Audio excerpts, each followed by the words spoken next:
कुसग्गे जह ओस बिंदुवे थोवम चिट्ठै लंब मानय एवं मनुयान जीवियम समयम गोयम मापमाये समयम गोयम मापमाये।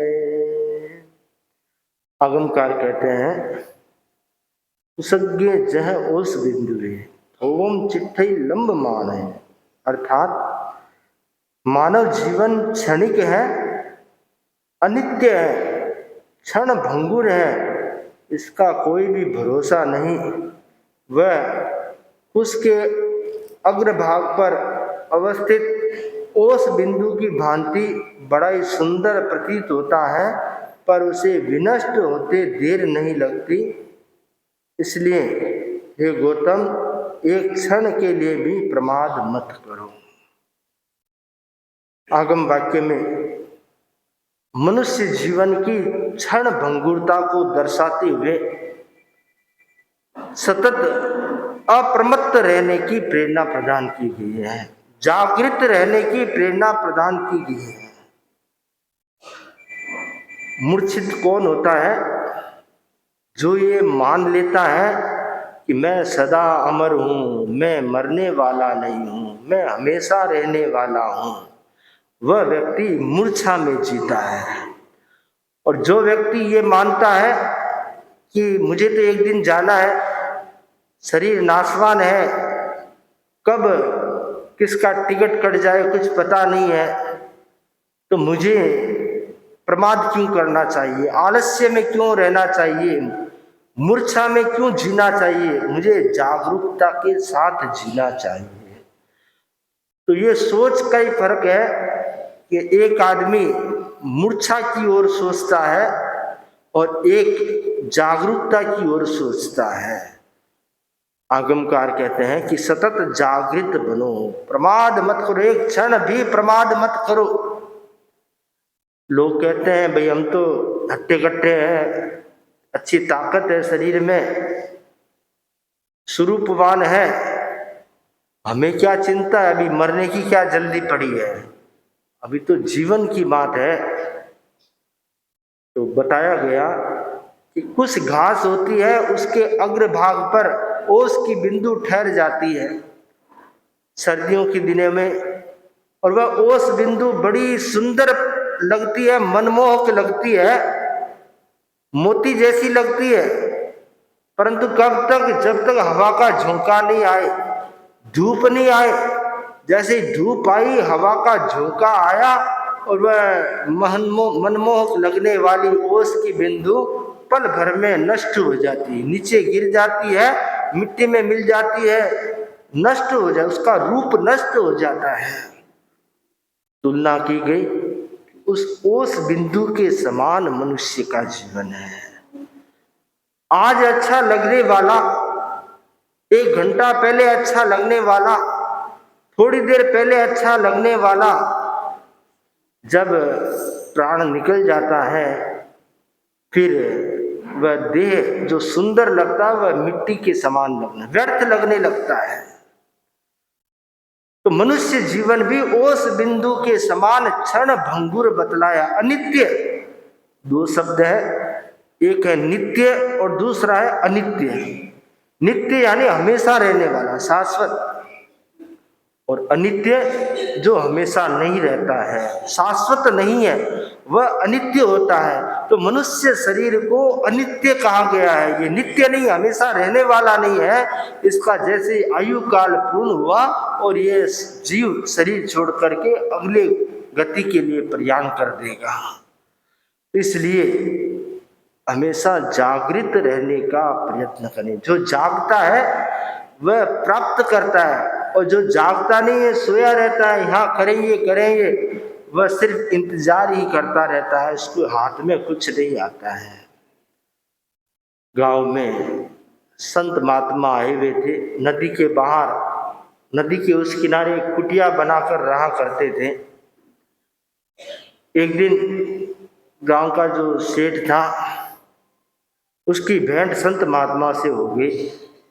तो संत महात्मा ने कहा, भाई सेठ जी, हमारे यहाँ सत्संग होता है, भजन कीर्तन होता है, आप तो कभी दिखाई नहीं देते। सेठ जी बोले, महाराज क्या बताऊं, घर गृहस्थी में उलझा हूं, सत्संग के लिए टाइम कहाँ मिल पाता है। सुबह उठते हैं, सुबह उठने से लेकर रात को सोने तक घानी की बेल की तरह पिसते रहते हैं, पर सत्संग के लिए समय नहीं मिलता। संत महात्मा ने कहा, भाई ये तो जिंदगी निकल जाएगी, समय निकल जाएगा, सत्संग नहीं करोगे तो फिर पछताओगे।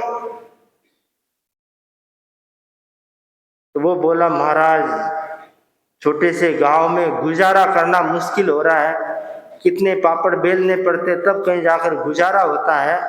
अब तो मैंने सोच लिया है कि मैं तो परदेश में जाकर के कमा कर आऊंगा, परदेश की यात्रा कर मुसाफिरी करके आऊंगा, उसके बाद घर की स्थिति अच्छी हो जाएगी, बच्चे बड़े हो जाएंगे, कमाने लग जाएंगे, तब फिर मैं सत्संग करूंगा। ठीक है भाई, साधु गर्जी कहन का भांत भांत समझाए, प्राणी चले न पाधरा तो करे जिसा फल पाए। साधु का काम है प्रेरणा देना, समझाना, और उसके बावजूद भी कोई नहीं समझे, जैसा करेगा वैसा फल पाएगा, सीधी सी बात है। तो दूसरे दिन घर से रवाना हुआ प्रदेश जाने के लिए। सोचा महात्मा जी का आशीर्वाद लेता जाऊं। रास्ते में था आश्रम, तो वहां पर गया और महात्मा जी से कहा कि मैं जा रहा हूं, आशीर्वाद दे दीजिए। लोगों को संतों की सेवा के लिए टाइम नहीं है, पर आशीर्वाद लेने के लिए आधी रात को भी तैयार है। आशीर्वाद दे दो, हमारे को सारा दे दो जितना आपकी झोली में है, और सेवा का समय आता है कि महाराज हमारे पास टाइम नहीं है सेवा का। कैसी स्वार्थी दुनिया है। तो संत महात्मा ने कहा ठीक है, आशीर्वाद दे दिया, और जाते जाते कहा कि जब तुम वापिस आओ तो सीधे घर मत जाना, पहले मेरे आश्रम में आना, फिर यहाँ से मैं अच्छा समय देख के बताऊंगा, उस समय घर में जाना। ठीक है महात्मा जी। वह चला गया प्रदेश। पुराने जमाने में मुसाफिरी 8 साल 10 साल 12 साल तक की मुसाफिरी लोग करते थे, वहां जाकर व्यापार करते थे, कुछ धन कमाते थे, और जब पर्याप्त धन हो जाता तो दुकान वगैरह बंद करके वापस अपने देश चले जाते थे। तो वह तो प्रदेश गया, पीछे कोई समाचार नहीं, कुछ नहीं। इधर महात्मा जी दूसरे दिन उसके घर वालों के पास गए और घर वालों को कहा कि बड़ी दुखद खबर है। क्या खबर है? कि खबर यह है कि मैं आज जंगल में गया था तो उधर देखा कि तुम्हारे पिताजी को जो चित्ता होता है, चित्ता, उस चित्ते ने मार दिया और खा लिया है। वो जा रहे थे जंगल से और उनका प्राणांत हो गया है। परिवार वालों में बड़ा दुख हुआ। पिताजी चले गए, घर में 3-4 बच्चे थे, परिवार वाले इकट्ठे हुए, रोए धोए, 12वां किया, क्रियाक्रम किया सारा। थोड़े दिन तो शोक रहता ही है, शोक पालन किया, रीति रिवाज पालन किए, और फिर अपने अपने काम में लग गए। बच्चे काम करने लग गए, पत्नी भी काम करने लगी, और घर की गाड़ी पहले से अच्छी चलने लगी। पहले तो एक कमाने वाला था, 10 खाने वाले थे, अब 10 कमाने वाले हो गए, तो घर की गाड़ी अच्छी चलने लग गई। थोड़े दिनों में 2-3 साल में घर कच्चा था, पक्का घर बनवा दिया, और सारे सदस्य अच्छे से रहने लगे। बच्चे बड़े हुए, शादियां भी हो गई। 12 साल बीते और वो सेठ ने सोचा कि 12 साल बीत गए, अब मुझे घर जाना चाहिए। पीछे घर का क्या हाल होगा, मेरे बिना घर को कौन चलाता होगा, खाने पीने की समस्या होती होगी। इस प्रकार चिंता करके वहां का व्यापार समेट करके उसको मुद्राओं में, धन में, सोने में, हीरो में बदल करके वह वहाँ से रवाना होता है। और जैसे ही गांव के बाहर पहुंचा उसे याद आया कि पहले मुझे महात्मा जी के पास जाना है। तो महात्मा जी के पास पहुंच गया। शाम का समय था। महात्मा जी ने देखा कि आ तो गया। महात्मा जी ने कहा कि अभी थोड़ा टाइम ठीक नहीं है, संध्या का समय है, रात्रि में 12 बजे तुम घर जाना। मुहूर्त अच्छा है, समय अच्छा है, उस समय घर जाना। अभी यहाँ विश्राम कर लो, खाना खा लो। रुक गया। और इधर महात्मा जी बोले मैं थोड़ा बाहर जाके आता हूँ। महात्मा जी गांव में आए, उसके घर आए और बोले देखो तुम्हारे पिताजी का स्वर्गवास हुए 12 वर्ष बीत गए। तुम्हें पता है आज रात को वो भूत बनकर आएंगे, घर में घुसने मत देना। घर में एक बार घुस गए तो फिर वापस निकलना मुश्किल है, सावधान रहना। सबको सावधान कर दिया। और इधर रात को 12 बजे वो रवाना हुआ। जैसे घर के दरवाजे बंद, सब उन्होंने अपनी व्यवस्था कर दी थी। और जैसे ही नीचे आया, दरवाजा बजाया, घर वाले जागते थे, सब समझ गए कि हाँ पिताजी भूत बनकर आए। और बोला कौन? कि मैं तुम्हारा घर वाला, बच्चों का बाप, जो भी संबोधन था वो कहा। तो कहा नहीं मेरे पिताजी तो मर गए, 12 साल हो गए, आप कौन हो? भूत बनकर आए हो? कि नहीं भूत नहीं, मैं जिंदा हूं। कि नहीं भूत बनकर आए हो, जिंदा कोई हो ही नहीं सकता, मरा हुआ वापस कोई आएगा क्या? वो ऊपर छत पे चढ़ के पत्थर फेंकने लगे। वो बेचारा फंस गया, ये कौन सी आफत मोल ले ली। वह बोला कि मेरे बिना घर कैसे चलेगा? कि तुम्हारे बिना बहुत अच्छे से चल रहा है, तुम्हारे जैसे चलता था उससे कई गुना अच्छा चल रहा, हम अच्छा कमा रहे, खा रहे, चले जाओ यहाँ से। बड़ा परेशान हो गया। घंटा भर ऐसे चलता रहा। उसके बाद वो महात्मा जी आए और उन्होंने उन परिवार वालों को नीचे बुलाया और परिचय कराया कि ये पिताजी तुम्हारी है, मरे नहीं है, जीवित है। मैंने सिर्फ इनको प्रतिबोध देने के लिए ये बात कही थी कि देखो आदमी सोचता है कि मेरे बगैर घर कैसे चलेगा, परंतु आदमी चला गया उसके बावजूद घर अच्छे ढंग से चल रहा था। ये भ्रम, मति भ्रम है। आदमी सोच लेता है कि मेरे बिना कैसे चलेगा। इसको प्रतिबोध देने के लिए मैंने बात कही थी। सेठ जी समझ गए, सारा संपत्ति घर वालों को सौंप कर दूसरे दिन से सत्संग करने में लग गए। तो जीवन की सार्थकता तभी है जब व्यक्ति सत्संग करे। मठेन मंदान साथी अवतार भगवान महावीर स्वामी के शीतला में कोटि से वंदन। युग प्रधान आचार्य श्री महासमुद्र के शीतला में कोटि से वंदन। मुनिवृंद, उपस्थित धर्म प्रेमी भाई और बहनों, सम्यक दर्शन सप्ताह के अंतर्गत आज का विषय है सम्यक्त्व के 5 दूषण।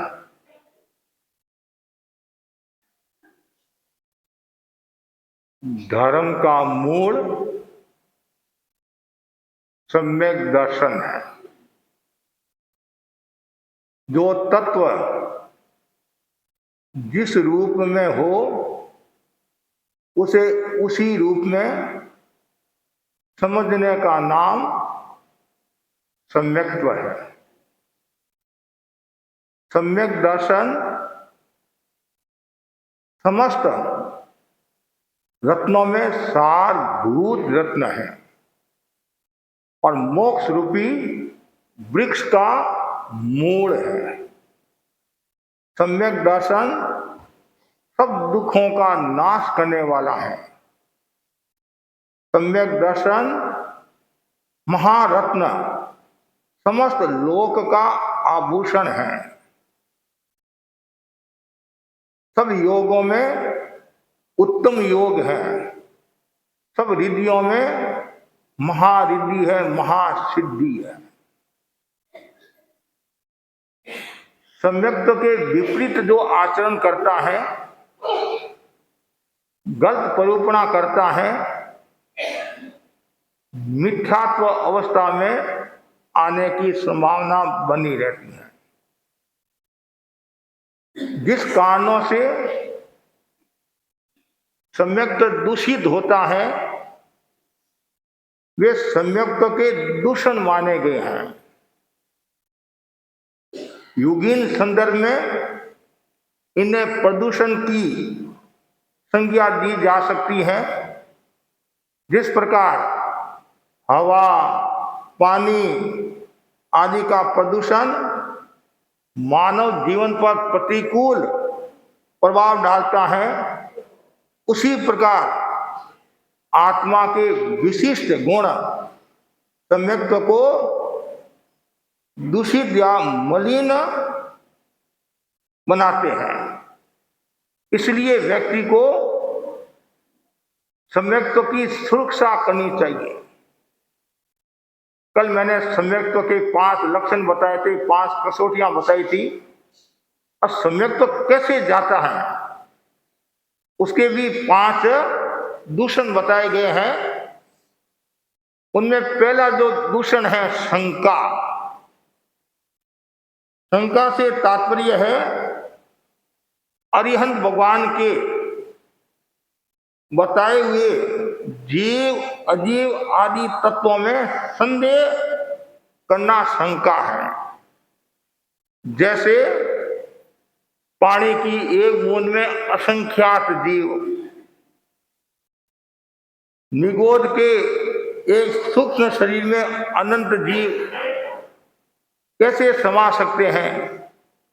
धर्मास्तिकाय आदि द्रव्य अरूपी निराकार है, फिर भी जीव पुद्गल की गति में सहायक कैसे हो सकते हैं तथा बनाए बिना जगत कैसे बन सकता है, आदि आदि विचार करना।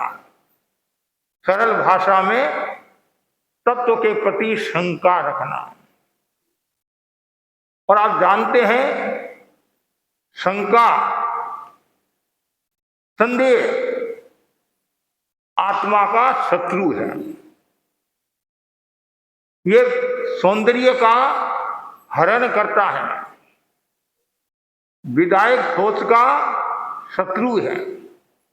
जहां संदेह है वहां विकास रुक जाता है, उन्नति रुक जाती है। किसी भी क्षेत्र में संदेह करना अवनति को प्राप्त करना है,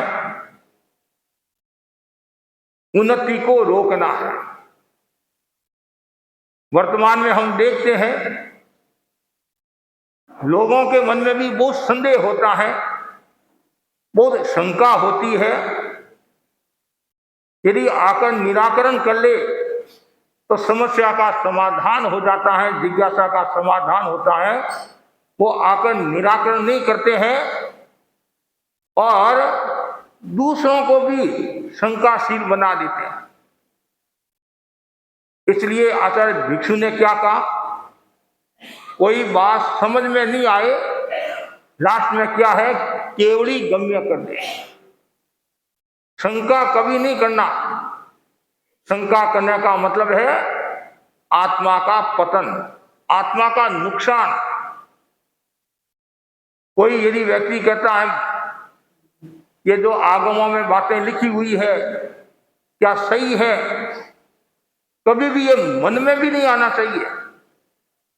भगवान की वाणी कभी भी झूठी नहीं होती है। इनमें निगंतम पावन सत्यम, यही निगंत प्रवचन सत्य है, कभी भी शंका नहीं। हमारा शोषण कम है, हमारी समझ कम है, जिसके कारण हमारे को समझ में नहीं आता है। लेकिन शंका कभी नहीं करना। जिन वाणी के प्रति, गुरु वाणी के प्रति कभी भी शंका नहीं करना। कभी कभी ये भी मन में आ जाता है, किसने देखा स्वर्ग, किसने देखा नरक, महाराज के कोई काम है नहीं और लोगों को बेवकूफ बनाते रहते हैं चित्र के माध्यम से। तू ऐसा करेगा नरक में जाएगा, ऐसा करेगा स्वर्ग में जाएगा। किसने देखा? यावत जीवे सुखम जीवेत ऋणम कृत्वा गीतम पिबेत भस्मीभूत से देह से पुनरागमन कुते। जब तक जियो तब तक शांति के साथ जियो, घी खिचड़ी खाओ, कहने तो कहते नहीं यावत जीवे सुखम जीवे। और यदि घर में कुछ नहीं है तो पड़ोसी के घर से घी खिचड़ी लाकर खाओ। किसने देखा स्वर्ग, किसने देखा नरक। और कुछ लोग ऐसे होते हैं महाराज, भविष्य किसने देखा है। जो जो करना है वर्तमान में कर लो, खाओ पियो मौज करो। और आज की जनरेशन में कुछ लोगों के मन में ये भी भावना रहती है, मनुष्य भव मिला है ऐसा आराम करो। डालगनी के पास में बच्छराजी सिंगी मुसद्दी थे, बड़े प्रभावशाली व्यक्तित्व के धनी थे, डालगनी के परम भगत थे। सेवा करते और उड़ते उड़ते कुछ मसाला छोड़ देते हैं, बिच्छू छोड़ते कि महाराज और तो सब ठीक है, अब ये गंदे कपड़े रखते हैं, इसमें क्या है। ये क्रिया पालते हैं, ऐसा करते हैं, वो करते हैं, ये करते हैं। किसने देखा स्वर्ग, किसने देखा नरक। एक बार का, 2 बार का, 3 बार का। आखिर डालगनी ने कहा, सिंह जी आप जो कह रहे हैं और हम तो मानते हैं, आप नहीं मानते हैं कि स्वर्ग नहीं है, नरक नहीं है। कोई बात नहीं, हमने 100 वर्ष का दुख देखा, 50 वर्ष का दुख देखा, इसके अलावा कुछ नहीं है। और कल स्वर्ग नरक हो गए तो फिर क्या होगा। कल स्वर्ग नरक हो गए तो फिर क्या होगा। तब बच्छराजी बोले महाराज इतने जूते पड़ेंगे धरती भी नहीं झेल सकेगी। इसलिए स्वर्ग भी है, नरक भी है, मोक्ष भी है, सब है। पृथ्वी का है, अब का है, तेजस का है, वायु का है, वनस्पति का है, तर्स का है, सब में जीव है। इसलिए कभी भी संदेह नहीं करना, शंका नहीं करना। हमारे एक संत थे मुनि मायाचंद जी, आचार्य भिक्षु के समय की घटना है। आचार्य भिक्षु ने कहा था आज गोची में ज्यादा रोटियां नहीं लाना, जितनी बताए उतनी रोटियां लाना। वो गोचरी गए और ज्यादा लेकर आ गए। ज्यादा लेकर आए तब भिक्षु स्वामी ने कहा आपको मना किया था, आवश्यकता नहीं है। वो आवेश में आ गए। आवेश में आए और बोले जितनी रोटियां ज्यादा है साइड में रख दो, साइड में रख दो। ठीक है, रख दी। और संतों को भी कह दिया। अब वो बोले मैं तो खा नहीं सकता हूं, मैं तो परिष्ठापन करूंगा। स्वामी जी इनका परिष्ठापन नहीं कर सकते हो। और आवेश में आगे, इतने आवेश में आगे और बोले 9 तत्वों में जो 5 जीव 4 जीव की जो बात है वो झूठी है, वो झूठी बात है। 8 अजीव है और 1 जीव है। ये सारी परिकल्पना ही गलत कर दी। स्वामी जी तो अवसर के थे और स्वामी जी ने संतों से कहा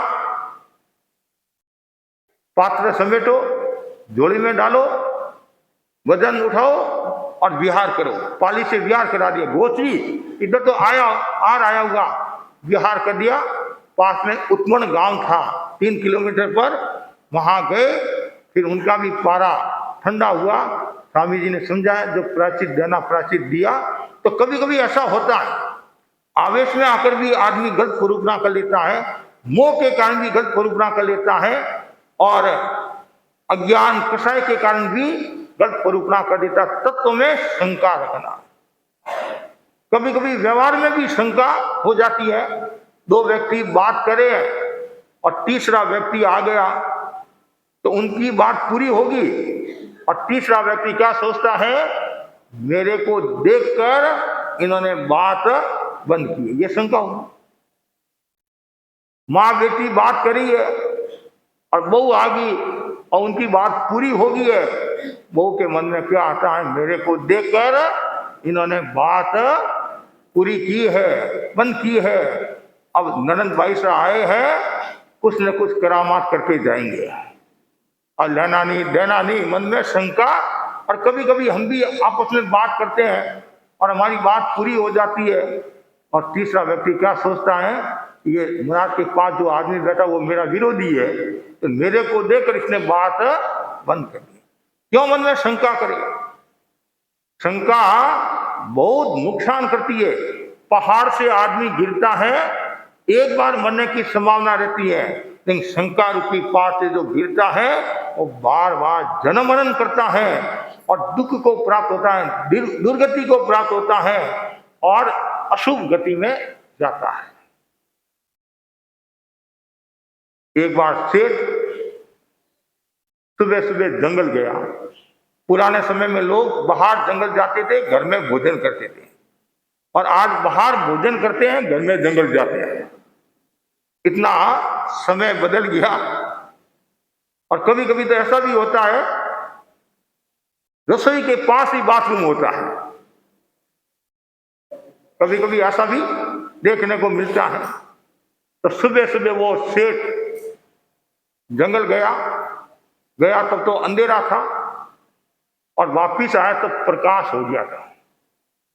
प्रकाश हुआ और सेठ के धोती पहनी हुई थी, और सेठ की नजर धोती पर पड़ी। जैसी धोती को देखा, धोती लाल थी। तो सेठ के मन में आया, आज मुझे खून की दस्तें लगी है, जिसके कारण पूरी धोती लाल हो गई है। बस मन में आ गया, खोज कुछ नहीं की, बस धोती को देखा, मन में शंका हुई।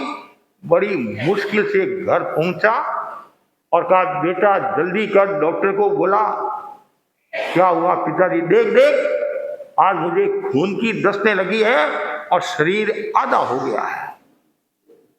वहम की कोई दवाई नहीं होती, कहते नहीं। एक बार मन में कोई घुस जाता है नहीं कि इसके कारण ये हुआ है, अब नहीं हुआ तो भी मन में वो शंका का भाव। आप किसी को देखते हैं, देखते ही आपके मन में कभी कभी वैसा भाव आ जाता है। एक सुबह सुबह किसका मुंह देखा है। तो वैसे ही बेटा विनीत का बेटा बोला, पिताजी आप विश्राम कराओ, अभी मैं डॉक्टर को बुला कर लाता हूं। बेटा डॉक्टर को बुलाने के लिए जा रहा है, इतने में आई लड़की। माँ क्या बेटी, मेरा लोटा कहाँ है? कौन सा लोटा? रंग वाला लोटा तुमने कहाँ रखा था? कि मैं पिताजी की खाट के नीचे रखा था। जैसे ही सुना, और सुबह था, अंधेरा था, तुमको लोटे की आवश्यकता थी, सेठ इधर उधर देखा, वो लोटा हाथ में आ गया, और वजन था तो उन्होंने सोचा पानी होगा तो पानी समझ कर लेकर चले गए। और लड़की कह रही, मेरा रंग का लोटा कहाँ है? और जैसे ही सेठ ने सुना, वो तुम्हारे रंग का लोटा था? हाँ मेरा था, मेरे को वो मानने थे। जैसे ही कहा, सेठ बोला, ठीक हो गया। 1 मिनट में तो शंका हो जाती है, और 1 मिनट में श्रद्धा हो जाती है। 1 मिनट में आदमी बीमार, और 1 मिनट में आदमी ठीक हो जाता है। बच्चे बड़े होशियार होते हैं। बच्चे होते हैं ना, बच्चों को स्कूल नहीं जाना होता है, तो घंटा 2 घंटा पहले, मम्मी पेट दर्द कर रहा है, पर मैं तो उठ ही नहीं सकता हूं, पी भी नहीं सकता हूं। माँ तो माँ होती है, ममतामयी होती है, करुणामयी होती है। बेटा क्या हुआ? हाथ फेरती है, ठीक हो जाएगा। और ज्यादा करता है, जो गाड़ी आने वाली और ज्यादा करता है। माँ बोलती है, अभी मैं डॉक्टर को बुलाती हूँ, थोड़ी देर शांति रख। और जैसी गाड़ी आई, बच्चों को भेजना, भाई आज बच्चा नहीं आएगा, बीमार है। जैसी गाड़ी 1-2 किलोमीटर आगे गई, और बेटा ठीक हो गया मम्मी।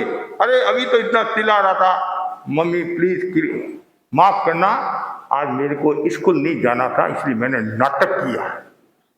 आदमी नाटक भी करता है तो तन की बीमारी से मन की बीमारी और खतरनाक होती है, और मन की बीमारी से भाव की बीमारी और ज्यादा खतरनाक होती है। तो ये सम्यक्त्व का दूषण है शंका। कभी भी मन में शंका का भाव नहीं रखना। भगवान ने जो कहा है वह सही है। गुरुदेव तुलसी के पास में एक संत आए। अब देखो, बहुत बड़े संत थे, प्रभावशाली थे, भावी भी कह सकते हैं।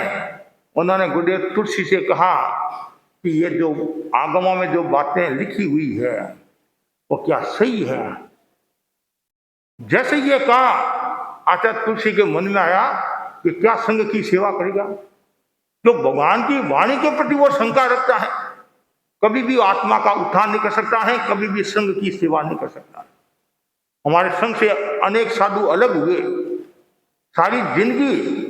मुनि मोहनलाल जी आमिर ने एक लेख लिखा था, 60 वर्ष तक जलेबी मीठी लगी। कितनी? 60 वर्ष तक जलेबी मीठी लगी और वही जलेबी आज आपको कड़वी लग रही है।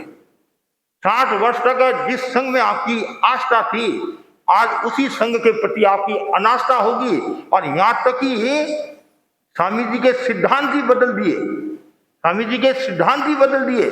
नहीं तो सामान्यतः क्या होता है, वर्तमान आचार्य के साथ थोड़ा कुछ हो सकता है, तो वो संत ऐसे निकले, स्वामी जी की परंपरा को भी उन्होंने छोड़ दिया और साथ में और बातें उन्होंने कहनी शुरू कर दी। अब बोलो आप, ये क्यों? अज्ञान, कषाय, मोह के कारण। और आके कोई बात समझ में नहीं आए तो आप संतों से निवेदन करो, बड़े लोगों को निवेदन करो, मेरी बात समझ में नहीं आई है, वो आपको समझाने की कोशिश करेंगे। लेकिन कभी भी ये नहीं कहना कि भाई पानी की एक बूंद में असंख्य जीव नहीं होते हैं। भगवान ने कहा वो सही है, निगोद में अनंता जीव होते हैं और ये पूरा संसार जीवों से भरा हुआ नहीं, खचाखच भरा हुआ है। कुछ लोग कहते हैं कि सब जीव मोक्ष में चले जाएंगे, संसार खाली हो जाएगा। कभी संसार खाली होने वाला नहीं है। एक तो अभवी है, कभी मोक्ष में जाने वाले नहीं है, और कुछ अभवी के साथी भी है, वो भी मोक्ष में जाने वाले नहीं है। कितनी भी कलो क्यों, इतने अनंता जीव है, कभी संसार खाली नहीं होगा। कुछ लोग कहते हैं संसार का प्रलय हो जाएगा, कहते नहीं, सृष्टि का प्रलय हो जाएगा, सृष्टि नाश हो जाएगी। कभी सृष्टि नाश होने वाली नहीं है। ठीक, उतार चढ़ाव आ सकते हैं, युद्ध हो सकता है, कोई ऐसी हवा आती उसके कारण नुकसान हो सकता है, लेकिन संपूर्ण रूप से सृष्टि का नाश नहीं होगा। तो इसलिए कभी भी शंका नहीं रखना। शंका रखने का मतलब है आत्मा का नुकसान, और जहां शंका है वहां फिर सम्यक तो भी सुरक्षित नहीं है। दूसरा जो बताया गया है कांक्षा, शंका, कांक्षा। कांक्षा का मतलब है बाह्य आडंबर देखकर अन्य दर्शनों मतों की अभिलाषा करना कांक्षा है। कभी कभी क्या होता है, संगत का असर होता है। कालियारे पास में गोरियों बैठे, रंग नहीं तो लखन जरूर आते। कभी कभी आप दूसरों के मतों के बारे में सुनते हैं और मन में अभिलाषा का भाव भी आता है कि मैं भी इस पथ पर जाऊं और मुझे भी ये मिले। ऐसा कभी नहीं सोचना। ऐसा सोचने का मतलब है आप मूल को गंवा रहे हो, सम्यक्त्व को गंवा रहे हो। बाह्य आडंबर देखकर, कभी कभी होता नहीं है, आजकल लोगों को क्या बाह्य आडंबर अच्छा लगता है। आज यहाँ यदि बाहर कोई बाह्य आडंबर शुरू हो जाए तो यहाँ जो लोग आए हुए हैं, कितने आएंगे व्याख्यान में आप ही जानते हो कि महाराज आपको तो हमेशा ही सुनते हैं, आज वो देख कर आ जाए। ऐसा हो जाता है, कभी हो जाता है बाह्य आडंबर में वो नाच कूद, जैसे ये नवरात्रा आता है, या वो गुजरात के अंदर वो डांडिया रास होता है, और भी न जाने कहाँ कहीं, और दूसरे मतों के आडंबर को देखते हैं कि हमारे यहाँ तो कुछ नहीं है, यहाँ मजा है, यहाँ मजा है, खाने को माल मिलता है, ये मिलता है, वो मिलता है, ऐसा है। महाराज के वहाँ जाते हैं तो महाराज पूछते तुम समाई करता नहीं करता है, माड़ा फेरता नहीं फेरता है, और वहाँ कोई कहने वाला नहीं है, वहाँ मजा आता है, आनंद आता है, मजा है, सजा है, ये देखने की बात है। इसलिए कभी भी मन में बाह्य आडंबर, अन्य दर्शन मतों की अभिलाषा नहीं करना है। हम तो भाग्यशाली हैं कि हमें दिल शासन मिला है, तेरापन धन संग मिला है। और यदि कोई व्यक्ति जिन शासन को छोड़ता है और दूसरे के मतों की अभिलाषा रखता है, इसका मतलब हुआ वो कल्प वृक्ष को छोड़कर धतूरे को पकड़ रहा है। जब हम दक्षिण की यात्रा में थे, एक जैन प्रोफेसर भाई दर्शन करने के लिए आया। बड़ी मार्मिक बात उन्होंने बताई, महाराज मेरी माँ कहती है सुई समुद्र में गिर जाती है, मिलती नहीं है, सामान्य नहीं मिलती है, कदाच देव योग से मिल सकती हैं, लेकिन जो जिन शासन से च्युत हो गया वापिस उसको जिन शासन मिलना मुश्किल है। और दूसरे लोग क्या कहते हैं, काश हम भी जैन होते और आज हमारे जैन लोग हमारी परंपरा को छोड़कर और दूसरी जगह भटक रहे हैं, अभिलाषा रख रहे हैं। कभी भी मन में ऐसा नहीं आए। व्यवहार निभाना अलग बात है, लेकिन धर्म को छोड़ना, आकांक्षा का भाव रखना, अभिलाषा रखना, आप अपने पैरों पर कुल्हाड़ी मारे हैं। तीसरा जो बताया गया है विचिकित्सा, इसका मतलब है युक्ति तथा आगम संगत धर्म क्रिया के फलों में संदेह करना विचिकित्सा है। मतलब संदेह करना, जो मैं तपस्या आदि कर रहा हूं मुझे फल मिलेगा कि नहीं मिलेगा, निरस्तव आदि क्रिया का भविष्य में फल मिलेगा या नहीं मिलेगा, शंका तत्वों के विषय में होती है और विचिकित्सा क्रिया फल के विषय में होती है। दो बात होगी, शंका तो होती है तत्व में और विचिकित्सा होती है क्रिया फल के विषय में। जो मैं क्रिया करा हूं वो मुझे फल मिलेगा कि नहीं मिलेगा।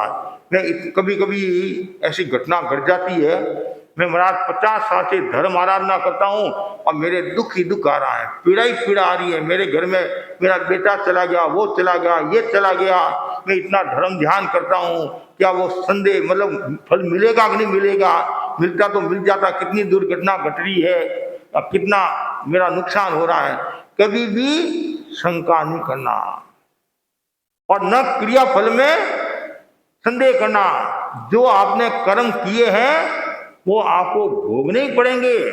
सत्य कर्म किए हैं तो सत्य फल मिलेगा, असत कर्म किए तो असत। इसलिए कभी भी मन में धर्म क्रिया के फलों में संदेह नहीं करना। महाराज 50 साल हो गए मैं रोजाना धर्म आराधना करती हूँ, तपस्या करती हूँ और अभी तक मुझे कुछ फल नहीं मिला।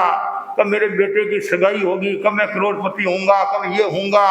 अरे उसके लिए तू धर्म आराधना करिए, कभी भी ऐसा नहीं, बस केवल कर्म निर्जरा के लिए। और कभी भी क्रिया फल में संदेह नहीं रखना। चौथी जो बात बताई गई है पर पाखंड प्रशंसा, अन्य मतावलंबियों की प्रशंसा करना पर पाखंड प्रशंसा है।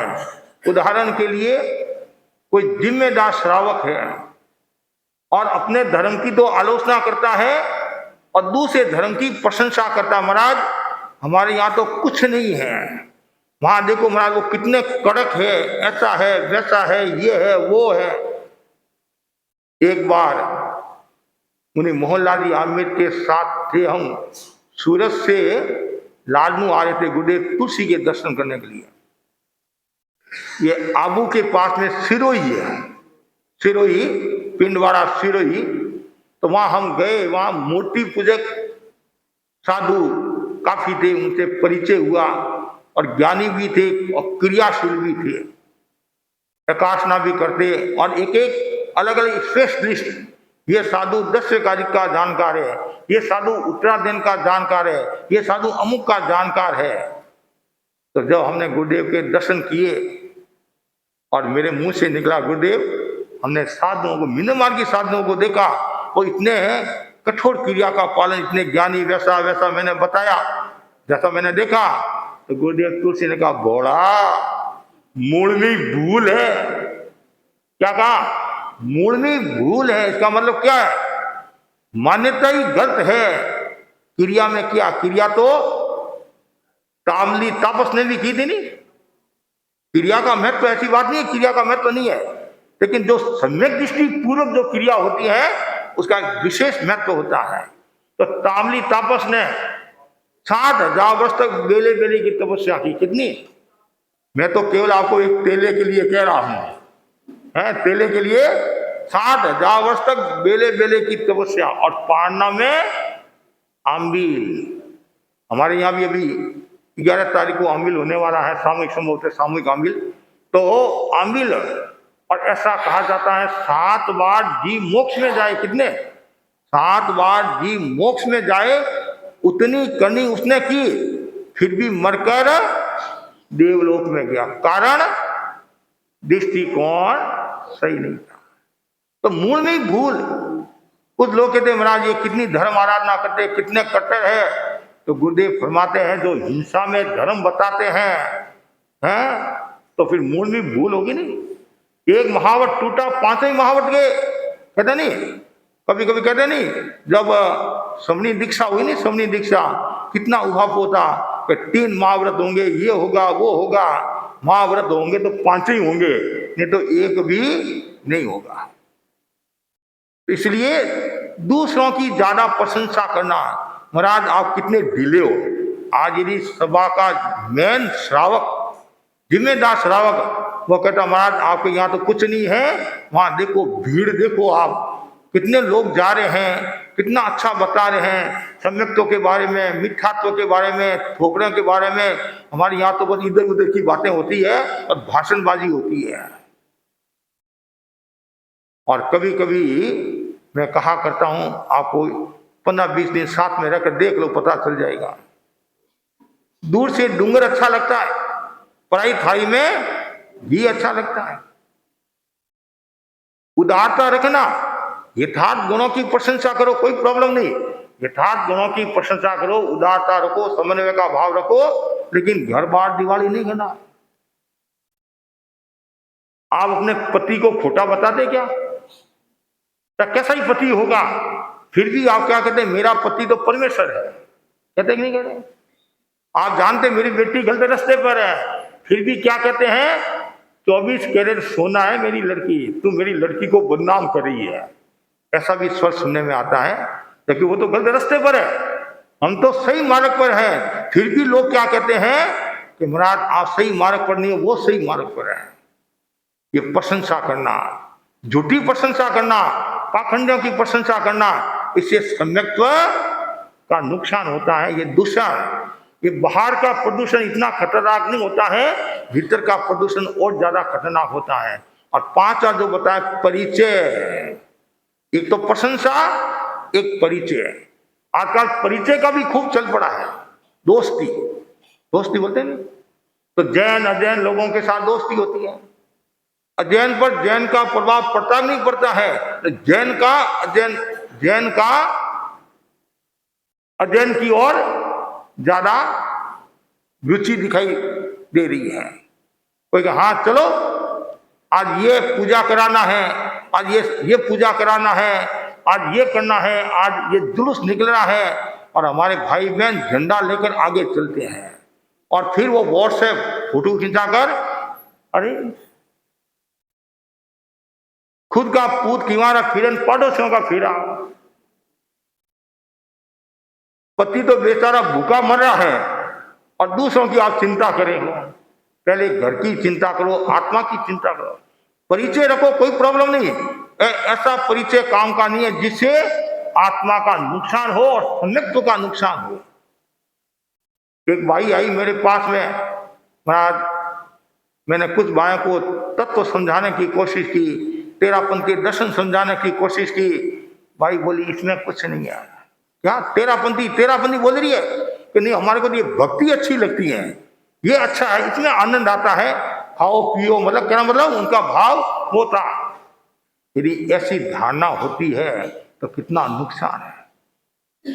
ऐसा परिचय भी किस काम का जिससे आत्मा का नुकसान होता हो, परिवार का नुकसान होता हो।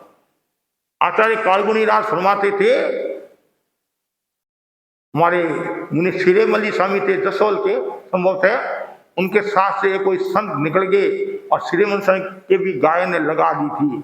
तो श्रीमल जी स्वामी को कहा कालगुणी ने, श्रीमल चिंता मत कर, कोई बात नहीं, साधु चला गया, नहीं जाना चाहिए, कर्म से चला गया, लेकिन श्रावक नहीं जाना चाहिए।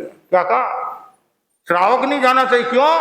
एक श्रावक नहीं जाता है, न जाने वो कितने लोगों को लेकर जाता है, सगे संबंधी, काका मामा भाई आदि को।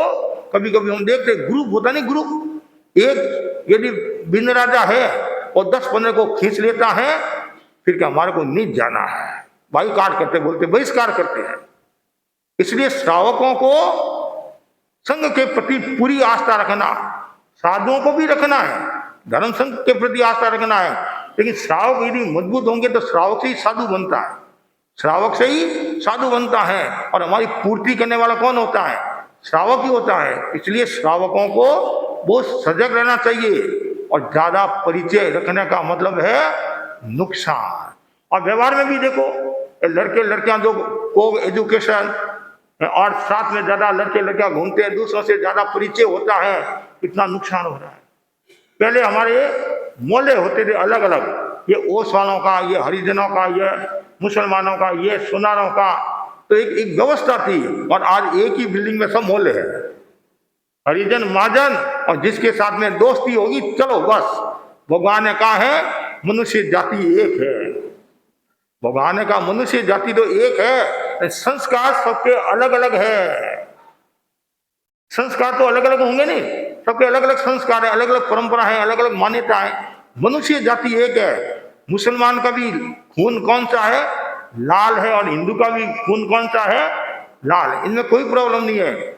उनकी आकृति आपकी आकृति वो मनुष्य ही है की है आकृति, लेकिन संस्कार अलग होते हैं, मान्यता अलग होती है, परंपरा अलग होती है। इसलिए दूसरों से ज्यादा परिचय, और ज्यादा परिचय रखने का मतलब है सम्यक्त्व को हानि पहुंचाना, सम्यक्त्व का नुकसान पहुंचाना। इसलिए ये नंदन मणियाना का उदाहरण एकदम फिट बैठता है। भगवान महावीर राजगिरी नगरी में पधारे, और नंदन मणियाना विधि संपन्न था, धनाढ्य था, और भगवान के पास उसने 12 व्रत स्वीकार किए, साधना करा है, भगवान का विहार हो गया। और धीरे धीरे संतों की संगति मिली नहीं, और दूसरी संगति जिसके कारण श्रावकपन से दूर हो गया, और सम्यक्त्व का भी उसने नुकसान कर लिया। इधर क्या होता है, एक बार उसने तेले की तपस्या की और साधना, और उसमें उसको प्यास लग जाती है, कंठ सूखने लग जाते हैं। तब उसके मन में आया, देखो ये लोग बावड़ियां बना रहे हैं, कला बना रहे हैं, लोगों को पानी पिलाते हैं, पानी पीते उनको कितनी संतुष्टि होती है, कितनी संतुष्टि होती है। कल मैं भी पारना करके और राजा श्रेणी के पास जाऊंगा, और मैं भी कहूंगा कि पानी का मूल्य क्यों, कंठ प्यास लगी तो पानी का क्या मूल्य होता है। तो कल मैं राजा श्रेणी के पास जाऊंगा और मैं भी आज्ञा लेकर बावड़ी बनाऊंगा। ठीक है, राजा श्रेणी के पास गया, राजा श्रेणी ने बावड़ी बना दी, आज्ञा से नंदन मणियाना ने बना दी। अब लोग सब उनका पानी पीते, केवल बावड़ी नहीं, भोजनशाला, चित्रशाला, और भी न जाने कितनी कितनी, आदमी नाम के खातिर सब कुछ करने के लिए तैयार हो जाता है। कभी कभी कहते नहीं, महाराज मैं अकेला सभा भवन बना सकता हूं, आप परमिशन दो, लेकिन नाम मेरा बाहर आना चाहिए, नाम आना चाहिए। कई जगह होता है, और इतना बड़ा नाम आता है, अशोक कुमार, हंसराज, मेघ कुमार, बेटा पोता हजारी मल्ली, केसी मल्ली चौधरी, इतना बड़ा नाम। ये नाम में आदमी बदनाम हो गया। कुछ लोग ऐसे भी होते हैं, पैसा देते तो नहीं है, बातें बहुत बड़ी करते हैं कि पैसा निकालना पड़ता है। कभी कभी हम सुनते हैं सभा भवन बनाना है, बातें तो बहुत करते महाराज, और जब पैसा निकालने की बात आती है कि क्या आवश्यकता है, ऐसी गाड़ी चल जाएगी। कभी कभी ऐसा भी सुनने में आता है। तो वैसे ही उसने बावड़ी बना दी। अब लोग सब प्रशंसा करते हैं। अब वो बावड़ी में इतना आसक्त हो गया, कौन? नंदन मणियाना। और उसके 16 माह रोग हो गए। कितने? 16 माह रोग हो गए, और मृत्यु को प्राप्त हुआ आसक्ति के कारण। उसी बावड़ी में मेढक के रूप में पैदा हुआ है। देखो आप, दूसरों का परिचय का फल। अब मेढक बड़ा हुआ, अब लोग नंदन मनियारा की प्रशंसा कि कितना अच्छा था, कितनी सुंदर इसने बावड़ी बनाई, चित्रशाला, भोजनशाला, ये वो। और वो बड़ा हुआ तो उसके कानों में भी स्वर पड़े, विचार आया, विचार आते आते वहां पर हुआ और फिर जाति स्मृति ज्ञान हो गया। जाति स्मृति ज्ञान हुआ, उसने सोचा ये मैंने क्या किया, बहुत बड़ा मैंने गलत काम किया। और उसने वहां नियम ले लिया कि अब मैं बेले बेले की तपस्या 2 दिन का व्रत रखूंगा और जो बावड़ी में जो लोग स्नान करते हैं, जो पानी अच्छित हो जाता है, उसका मैं सेवन करूंगा। इधर भगवान महावीर राजगिरी नगरी में पधारे। राजा श्रेणी की सवारी दर्शन करने के लिए जा रही थी और इधर इसने भी सुना भगवान आए हैं।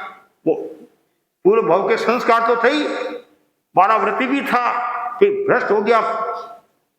अब उसको इतना बोध हुआ कि मैं भी भगवान के दर्शन करने के लिए जाऊं।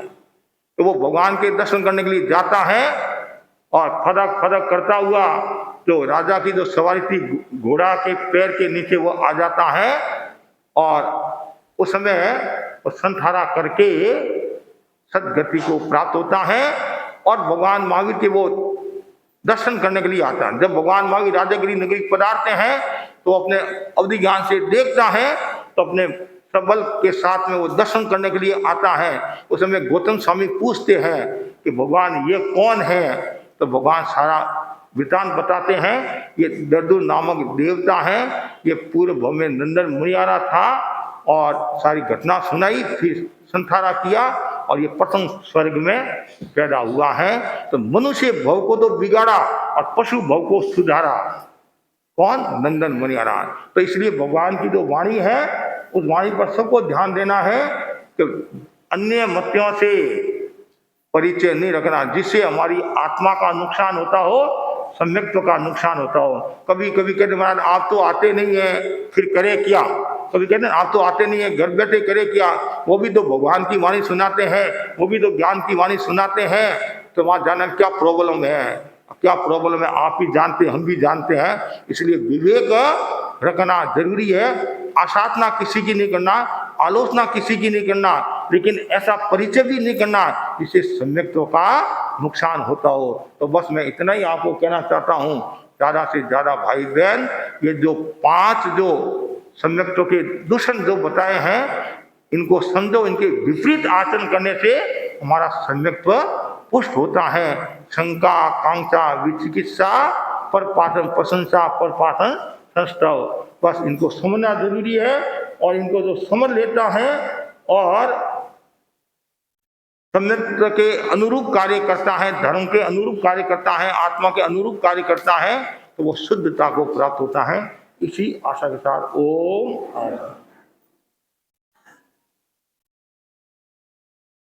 अपना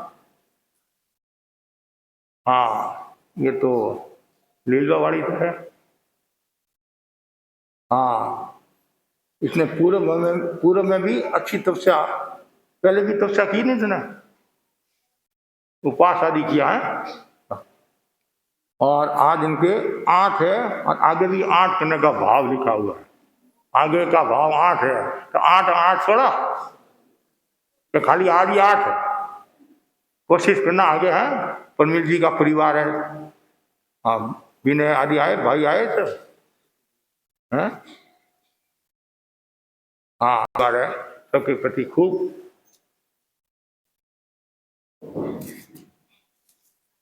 उसके बाद में चेतना जैन, हाँ, इसने भी चेतना जगाई है। इन्होंने भावना के कारण ही तपस्या हुई और इनकी चेतना जगी तो तपस्या होगी है। क्या? दोनों के प्रति मंगल कामना। ये चेतना है आइडिल, अर्थात ये तो सुनील जी की लड़की है, सुनील जी की। हाँ, पहले दादी ने भी की, पापा ने भी की, दादी के चल रही है तपस्या।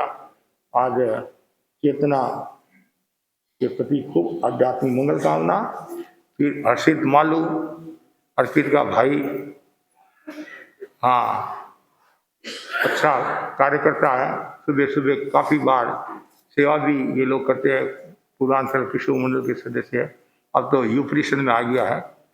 और अच्छा खूब विकास करते रहो, खूब शासन की सेवा करते रहो। और ये हमारे सुनील जी मालू के लड़के नहीं, हाँ सुनील जी मालू का लड़का है। सुनील जी की सक्रिय है हमारे। और सल्ला दुगर आइए। हाँ हाँ, सल्ला भाई की तपस्या चल रही है। अभी पारना का नाम मत लेना, आगे बढ़ना है। हाँ, और इनकी तपस्या भी अच्छी, पहले भी काफी तपस्या की हुई है। और हाँ बताइए।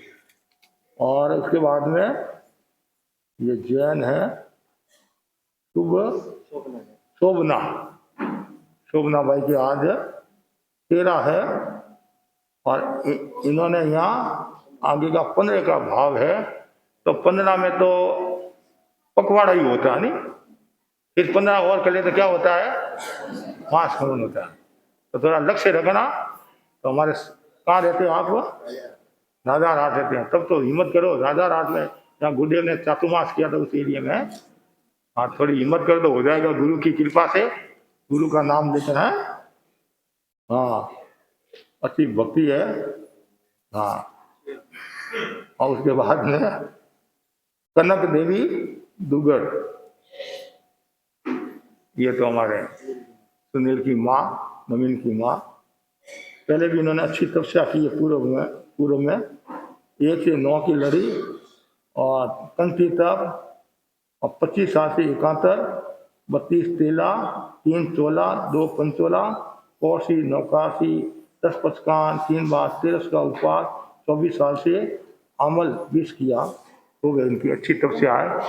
खूब आध्यात्मिक मंगल कामना, खूब संघ की सेवा करो और तपस्या के क्षेत्र में आगे बढ़ो।